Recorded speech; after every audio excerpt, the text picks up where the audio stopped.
నమస్తే, welcome to meta news. ఇక మ్యాటర్లోకి వచ్చేస్తే తెలంగాణలో ఫోన్ ట్యాపింగ్ కేసులో సంచలన విషయాలు అయితే వెలుగులోకి వస్తున్నాయి. ఫోన్ ట్యాపింగ్ ఆరోపణలు ఎదుర్కొంటున్న కేటీఆర్తో పాటు వైసీపీ అధినేత జగన్ కూడా చిక్కుల్లో పడ్డారు. కేటీఆర్ జగన్కు ఫోన్ ట్యాపింగ్లో సహకరించారనే వార్తలు ఇప్పుడు గుప్పమన్నాయి. హైదరాబాద్ కేంద్రంగా ఏపీ రాజకీయ నేతల ఫోన్లు ట్యాపింగ్ జరిగినట్లుగా సిట్ విచారణలో బయటపడింది. బీఆర్ఎస్ ప్రత్యర్థి పార్టీలతో పాటు ఏపీ పార్టీ నేతల ఫోన్లు ట్యాపింగ్ చేసినట్లు గుర్తించారు. తెలంగాణ, ఏపీలో మొత్తం 1000 మంది నేతల ఫోన్లు ట్యాప్ చేసినట్లుగా తేల్చారు. 2018 నుంచి 23 వరకు ఈ వ్యవహారం అంతా నడిచింది. తెలంగాణలో 650 మంది కాంగ్రెస్ నేతల ఫోన్లు ట్యాపింగ్కు గురయ్యాయి. ఎన్నికలకు ముందు తెలుగు రాష్ట్రాలకు చెందిన ముఖ్య రాజకీయ నాయకులు, వ్యాపారవేత్తలు, సెలబ్రిటీలు, జర్నలిస్టులు, పౌర సమాజ సభ్యులు, చివరికి న్యాయమూర్తుల ఫోన్లు కూడా ట్యాపింగ్ కావడం కలకలం రేపింది. ముఖ్యంగా రాజకీయ నేతల ఫోన్లు ట్యాపింగ్ తీవ్ర దుమారం రేపింది. తెలంగాణకు చెందిన కాంగ్రెస్, బీజేపీ నేతలే కాకుండా చంద్రబాబు, లోకేష్, పవన్ కళ్యాణ్, వారికి సన్నిహితంగా ఉండే మరికొందరి ఫోన్లు కూడా ట్యాపింగ్ లిస్టులో ఉన్నాయనే న్యూస్ ప్రకంపనలు సృష్టిస్తుంది. తెలంగాణలో బీఆర్ఎస్ పెద్దలతో ఉన్న సాన్నిహిత్యంతో జగన్ ఏపీలో తన ప్రత్యర్థులైన చంద్రబాబు, లోకేష్, పవన్ కళ్యాణ్ల ఫోన్లతో పాటు సొంత కుటుంబ సభ్యులైన తల్లి విజయమ్మ, సోదరి షర్మిల ఫోన్లను కూడా ట్యాపింగ్ చేయించినట్లుగా ఆరోపణలున్నాయి. అంతేకాకుండా పలువురు ఎంపీలు, మంత్రులు, ఎమ్మెల్యేల ఫోన్లు కూడా ఆయన ట్యాప్ చేయించారన్న కథనాలు అయితే వస్తున్నాయి. ఫోన్ ట్యాపింగ్ కేసులో ప్రధాన నిందితుడు ఎస్ఐబి మాజీ ఓఎస్డీ ప్రభాకర్ రావును ప్రస్తుతం సిట్ అధికారులు విచారిస్తున్నారు. టీడీపీ ముఖ్య నేతల ఫోన్లను ట్యాపింగ్ చేసినట్లుగా ప్రభాకర్ రావు ఒప్పుకున్నారనే వార్తలు ఇప్పుడు వస్తున్నాయి. మాజీ సీఎం జగన్కు మేలు చేకూర్చే ఉద్దేశంతోనే చంద్రబాబు, లోకేష్, పవన్ సహా ఏపీ కీలక నేతల ఫోన్లను ట్యాప్ చేసినట్లు అంగీకరించినట్టుగా తెలుస్తుంది. కేవలం నార్మల్ ఫోన్స్ మాత్రమే కాకుండా వాట్సాప్ ఆడియో కాల్స్ను సైతం ట్యాప్ చేశారట.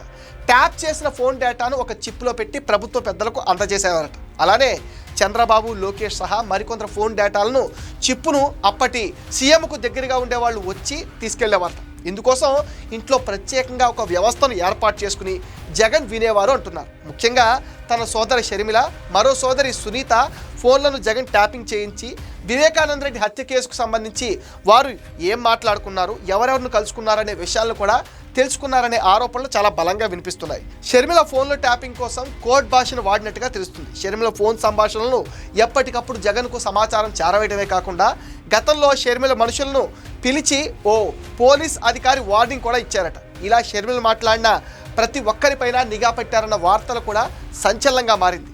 తన ఫోన్ను ట్యాపింగ్ అవుతున్నట్లుగా గతంలోనే షర్మిల గుర్తించింది.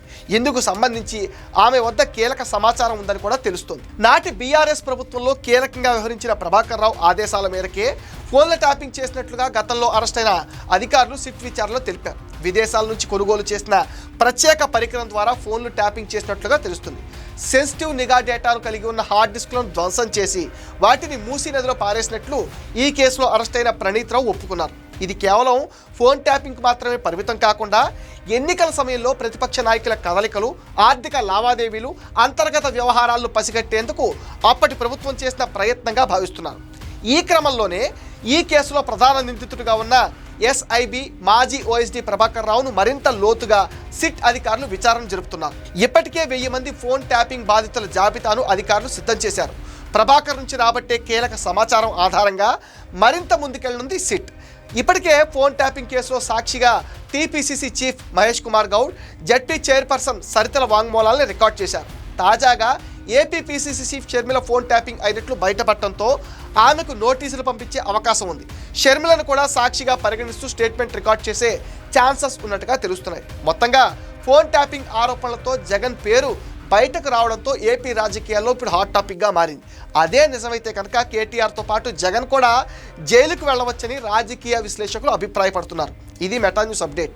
ఈ వీడియో పైన మీ విలువైన ఒపీనియన్ని కామెంట్ సెక్షన్లో పోస్ట్ చేయండి. మీరు ఇచ్చే కామెంట్స్తో మరిన్ని ఇంట్రెస్టింగ్ వీడియోస్ మీకు అందిస్తాం. అండ్ మీరేం చేయాలో మీకు తెలుసుగా. ఈ వీడియోస్ని లైక్ చేయండి, షేర్ చేయండి, మెటా న్యూస్ని సపోర్ట్ చేయండి, సబ్స్క్రైబ్ చేయండి.